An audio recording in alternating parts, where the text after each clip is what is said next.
الأمين في القليل يكون أمينا أيضا في الكثير. عندك قليل من الوقت الذي تعطيه لله.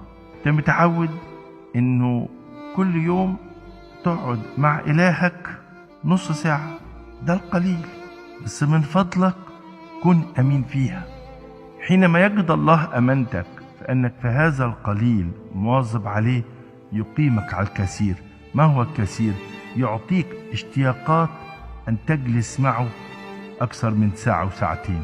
في يوم من الأيام المسيح سأل التلاميذ عندكم إيه؟ قالوا له عندنا قليل من صغار السمك. لكن كانوا أمنا قوي قوي إنه يخبروا المسيح أن يوجد هناك قليل. هذا القليل الله لا يستصغره، بس الله بيقول لك اعمل بيه، ما تستهترش بالقليل اللي عندك.